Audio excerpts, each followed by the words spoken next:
Hi beloveds. Did I put a filter on? It looks like it's like pink yellowy background. Or is it my curtains? I don't know. Anyways, thank you all for joining this live video. I actually was doing a live video on Instagram, and unfortunately my Wi-Fi is like, a little unpredictable. It happens when you live in the jungle, and so I thought I might as well see how Facebook is doing. Not that I don't know it would be affected, but anyways, I just felt like I'm just gonna try it. So anyways, the topic for today for this live video is are you over or under processing with your man? And when I say man, okay, the light changed. When I say man, I don't necessarily mean like just a cis male. But in particular, I'm using that example because it's the most relevant example to my life, having that I'm the two most important partners, men, masculine,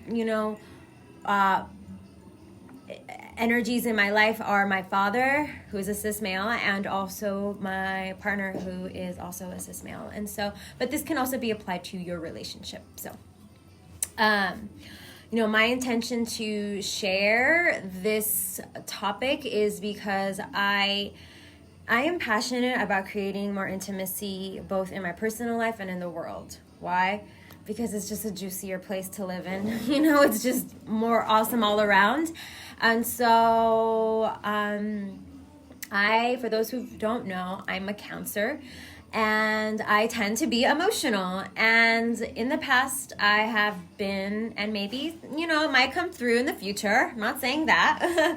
But in the past, I have been, I could easily be a drama queen where I'm either just, blah, my emotions are everywhere. Or I have also done the opposite, where I wasn't processing and I was being passive aggressive in the relationship. And so I feel passionate about sharing this topic because when we are able to do the work to distinguish, discern between what really is our process and what is the process of the relationship, then we can show up more fully for ourselves, for the work that we need to do for ourselves to feel more whole and complete about ourselves. And so therefore it leaves the space for the process of the relationship to unfold, unveil. Okay, this last week, actually just yesterday, was it yesterday? Yeah, yesterday. And then a few days before that, on my way back down from Thailand, I went to go see my parents. I had the most important conversation with my father of my entire life with him. And just yesterday, I had the most important conversation of my life, the most conversation in our relationship with my partner. And so I've been thinking about this topic for a few weeks when I was in Thailand with my girl Essie, and she was like, you need to do a live video about that. I'm grateful for Essie because she's like actually, really so helping me put myself out there again, because I've kind of been in this hibernation mode. And I think that's also part of the process is like, you have to give yourself the time to really go within to figure out what is my baggage, what is my work, what is my process, And in doing that, you liberate the relationship.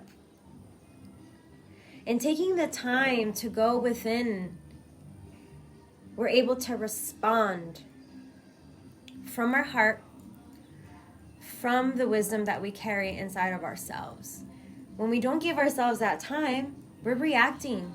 We're recreating, reliving the trauma scenes again and again with different players.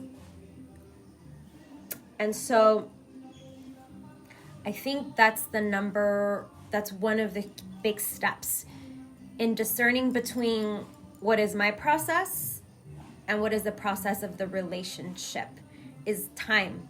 Give yourself the time to be really clear Sometimes you won't have that full clarity, but you'll at least be in a position where you have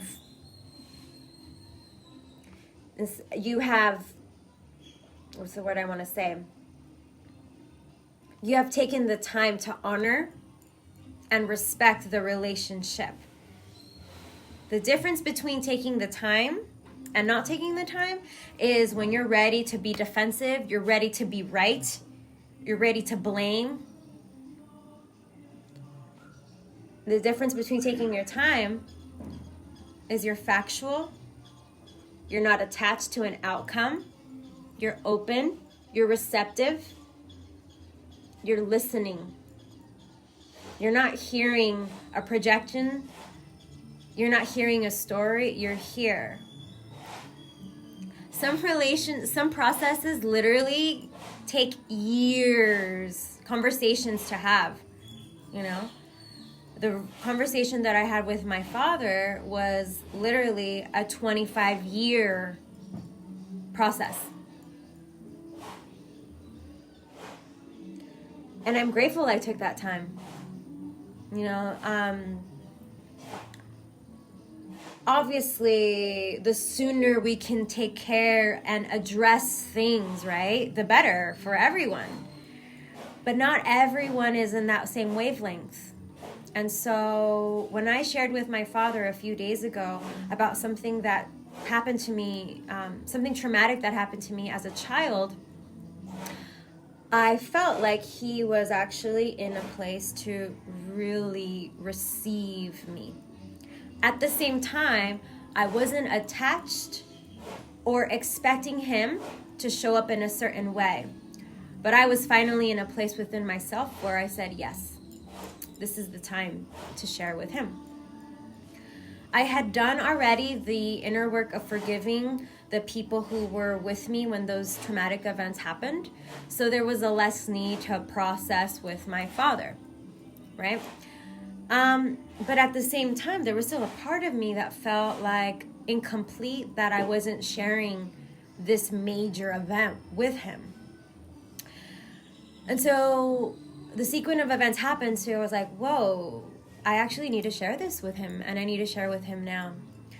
And so I think before we have processes with our partners, significant others, it's really important to get really clear is what is the purpose, intention for your process. Are you seeking validation from an external party? Are you wanting to complain? Are you wanting to lash out? Are you wanting to be right? Or are you wanting to create depth, intimacy, authenticity, realness, possibilities?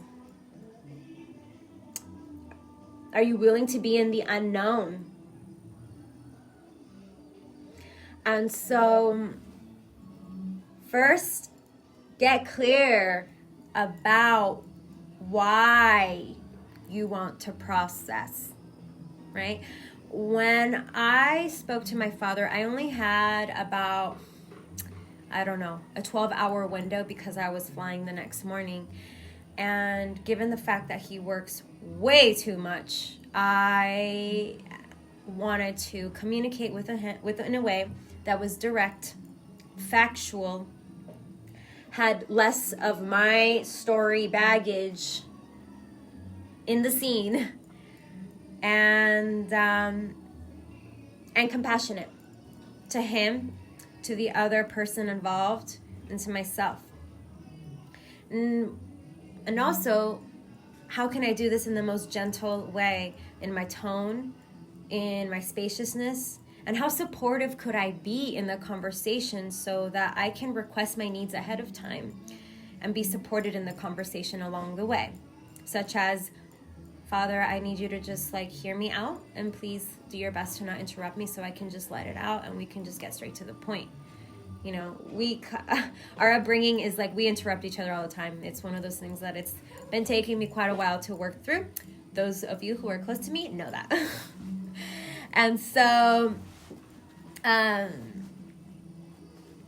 the more we're able to work out our kinks, our baggage, our noise, our heartaches before, the more we can do before on our own, the better it is going to be for the relationship and the conversation. Because then you're able to get straight to the core of the process that you are here to experience with your partner. A process that maybe you guys invent, experience that is outside of what you even have known to have even known that to be, I was really fortunate that before I spoke to my father, it was really important to me to get a practice in. I was in tears doing downward dog. I mean, I was like, I couldn't even breathe, but I was in it. I was in my process. I was processing my stuff first. And then I had also the gift of talking it out with my partner. Other times it might benefit you more to talk to your sisters, your girlfriends, your mentors, your therapist, journal, whatever you need to do. But to air it out, so you can, when you talk and have these conversations with your loved ones, you're showing up in your purity, in your essence. You've already cleared some of the dirt off, your little beautiful diamond that you are, so we can get straight to the core of what is the challenge, what are the possibilities here, what can we create. And so I had the gift of being able to air out some of the things with my partner. And so by the time that I actually spoke to my father, I had both done my personal work of I'm not here to blame, to make this other person wrong. I'm here to share some facts. I know you work a lot. You're going to have to get up in a few hours again for work. And I'm flying out in a couple hours too, tomorrow morning. So what's really important? I have a role and a responsibility as a daughter to show up and share in this way for my beloved father. And I don't know, for those of you you're watching, I had to wait 25 years to have this conversation with my father. It's personal why I've waited that long, but I'm also not afraid to share it with everyone here. Basically, three main reasons I didn't share with my father before is I wasn't ready to have that conversation. I wasn't ready to be in a place where no matter what he said or didn't do, that I would be okay. My emotional well-being, my nervous system would be okay. And two, my father is an alcoholic, and he has so much emotional bandwidth available for us that, I don't blame him. I mean, I don't want to make him wrong, but I just accept it. And in that accepting, I take care of myself. And then three, he just works a lot. And I'd rather just let him have some rest than, yeah. And so at this point, the third reason, which was working a lot, rest, that's also his choice. He can still show up as my father. But the other two out of three things were ready. He was ready, I was ready. And so we had the most important conversation of our entire life. I'm 33. That was the most important conversation I could have with my father. Yeah, on a personal level. And it took 25 years. A few days after that, I had the most impactful breakthrough conversation with my partner as well, of which I waited 7 months to have. And it was a similar thing. I felt we had to be in a position where we were both stable enough to have that conversation. If it was my preference, we'd addressed it way sooner. But there was something about waiting for the right moment. Oftentimes we can either under-process, so then our process shows up in a passive-aggressive way. I wasn't doing that either. And I wasn't having that conversation with him either. We just weren't ready for that. But in having this breakthrough conversation with my father and, thinking about this topic about over-processing, I felt like I was in the right time to have this conversation and go there. So once again, coming back to what is the purpose of your having this conversation process with your partner. Men are more simpler. They're simple-minded, like where sometimes women, we can be more emotionally complicated. And not to say one's better than the other, no. Not to say one's more intelligent than the other, no. This is not about that. It's just about facts, and when you're able to deliver a somewhat complicated emotional conversation with a single focused brain and have it be factual, then you're able to dissect and go into where you guys both need to go into the relationship. And so the difference between like over processing, under processing is like then you are being in your emotion, you're being like kind of a drama queen, you're reacting. When we're stepping into kind of like, let's just say our Empress Queen, we're coming to this place where we've done our work, we're being responsible by taking care of our business, our personal stuff. And so now showing up into the relationship. It's very important when you are processing how you can tell you have taken the time to do your work is that when you're having a conversation with your partners, you are neutral. You're not attached. You're centered. That it doesn't matter what they say or don't say. That the reason why you're having this conversation is perhaps to be heard. Perhaps to express an apology. And so that's one of the ways I can also tell when I've taken the time to do my work, is that I don't have that extra defensive righteousness charge. If you still feel that way, it's not time. It's a gift to your relationship and to yourself, to your nervous system, to your heart, to take that time. Because you can control that. You can take care and nurture that. Instead of exposing yourself to then maybe being let down again, being disappointed, having expectations, seeking validations, all those things that are probably part of your unprocessed baggage, the head in your noise that you haven't dealt with. So don't throw it into the relationship. Take care of yourself, so then you can also come back and take care of the relationship and share what you've learned. Be curious about your partner's process, about why these events happened. Be engaged in that way versus being in our entitled, righteous perspectives. And so I think one of the main foundational reasons why I was also passionate about sharing this topic, again, because when we are able to do our work, we just create more intimacy in our lives. And a life that is filled with intimacy is just a juicier one.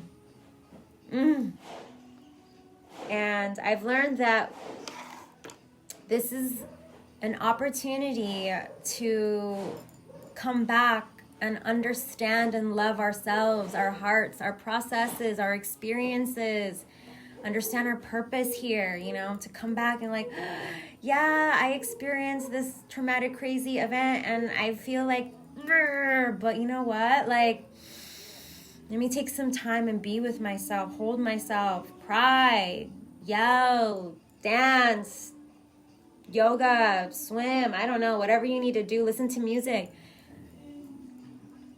And this has all taught me how to come back to loving myself more fully so that I can fully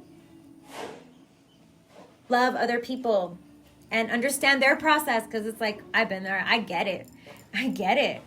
Like, and so when other people are trying to like blame me or whatever, people that I love, it's like I see that, I hear that, been there, and You know, I don't even take it personal. I'm not even affected.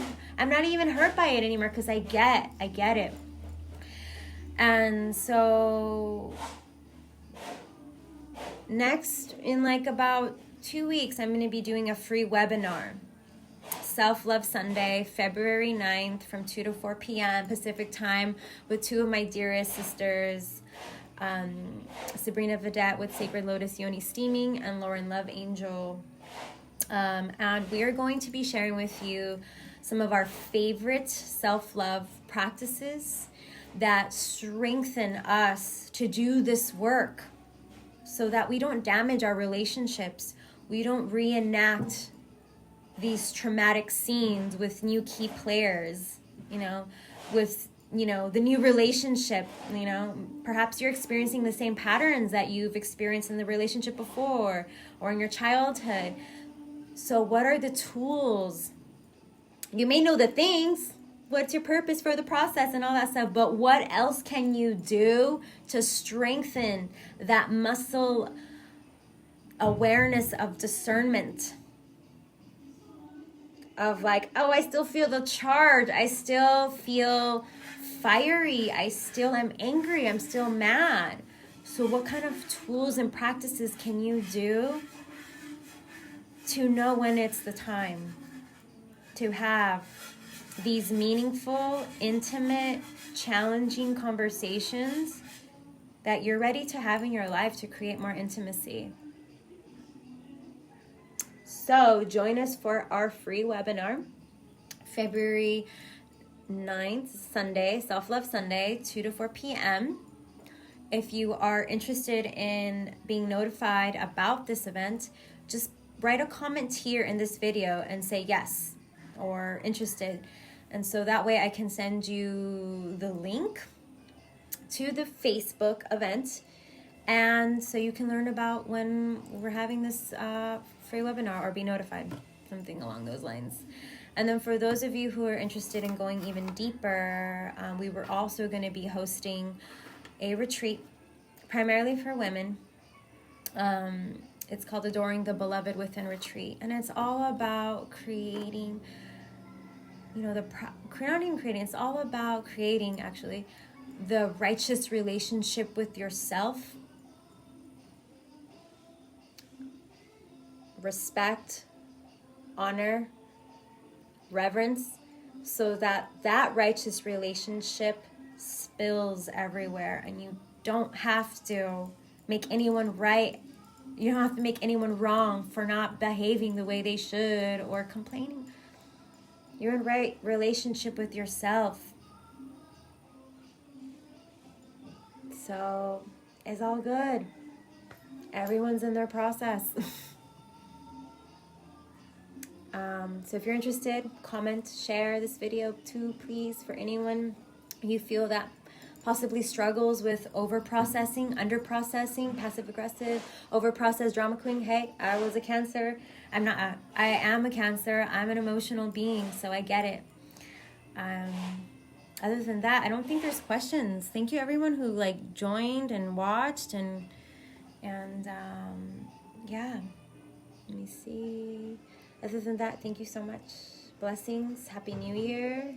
Honeymoon blessings. Peace.